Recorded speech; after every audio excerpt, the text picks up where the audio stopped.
एक चतुर व्यक्ति को काल से बहुत डर लगता था और वह सोचता था कि मेरी किसी भी क्षण मृत्यु हो सकती है।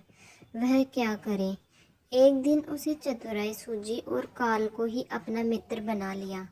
उसने अपने मित्र काल से कहा, मित्र, तुम किसी को भी नहीं छोड़ते हो, किसी दिन मुझे भी गाल में धर लोगे। काल ने कहा, ये मृत्यु लोक है, जो आया है उसे मरना ही है। सृष्टि का यह शाश्वत नियम है, इसीलिए मैं मजबूर हूँ, पर तुम मित्र हो, इसीलिए मैं जितने रियायत कर सकता हूँ करूँगा ही। मुझसे क्या आशा रखते हो, साफ साफ कहो। व्यक्ति ने कहा, मित्र, मैं इतना ही चाहता हूँ कि आप मुझे अपने लोक ले जाने के लिए आने से कुछ दिन पहले एक पत्र अवश्य लिख देना, ताकि मैं अपने बाल बच्चों को कारोबार की सभी बातें अच्छी तरह से समझा दूँ और स्वयं भी भगवान भजन में लग जाऊँ। काल ने प्रेम से कहा, यह कौन सी बड़ी बात है, मैं एक नहीं आपको 4 पत्र भेज दूंगा, चिंता मत करो। चारों पत्रों के बीच समय भी अच्छा खासा दूंगा, ताकि तुम सचेत होकर काम निपटा लो। वह व्यक्ति बड़ा ही प्रसन्न हुआ, सोचने लगा कि आज मेरे मन में काल का भय भी निकल गया। मैं जाने से पूर्व अपने सभी कार्य पूर्ण करके जाऊंगा, तो देवता भी मेरा स्वागत करेंगे। दिन बीतते गए, आखिर मृत्यु की घड़ी आ पहुंची।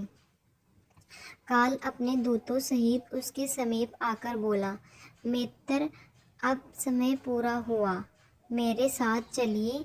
मैं सत्यता और दृढ़ता पूर्वक अपने स्वामी की आज्ञा का पालन करते हुए एक क्षण भी तुम्हें यहाँ नहीं छोड़ूंगा।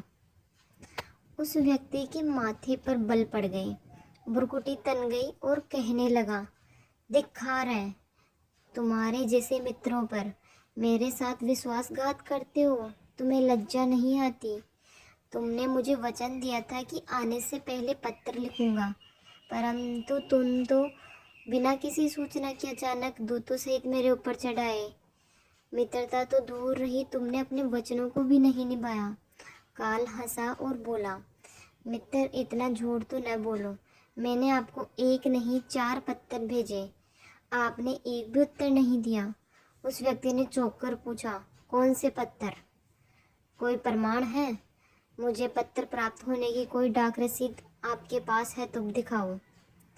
काल ने कहा, मित्र, घबराओ नहीं, मेरे चारों पत्र इस समय आपके पास मौजूद है। मेरा पहला पत्र आपके सिर पर चढ़कर बोला, आपके काले सुंदर बाल, उन्हें सफ़ेद कर दिया और यह भी कहा कि सावधान हो जाओ, जो करना है कर डालो। बनावटी रंग लगाकर आपने अपने बालों को फिर से काला कर लिया और पुनः जवान बनने के सपनों में खो गए। आज तक मेरे श्वेत अक्षर आपके सिर पर लिखे हुए हैं। कुछ दिन बाद मैंने दूसरा पत्र आपके नेत्रों के प्रति भेजा। नेत्रों की ज्योति मंद होने लगी, फिर भी आंखों पर मोटी शीशे चढ़ाकर आप जगत को देखने का प्रयत्न करने लगे। 2 मिनट भी संसार की ओर से आंखें बंद करके ज्योति स्वरूप प्रभु का ध्यान मन में नहीं किया। इतने पर भी सावधान नहीं हुए तो मुझे आपकी दीन दशा पर बहुत तरस आया और तीसरा, मित्रता के नाते मैंने तीसरा पत्र भी भेजा। इस पत्र में आपके दांतों को छुआ, हिलाया और तोड़ दिया। आपने इस पत्र का भी जवाब न दिया, बल्कि नकली दांत लगवाए और ज़बरदस्ती संसार के भौतिक पदार्थों का स्वाद लेने लगे।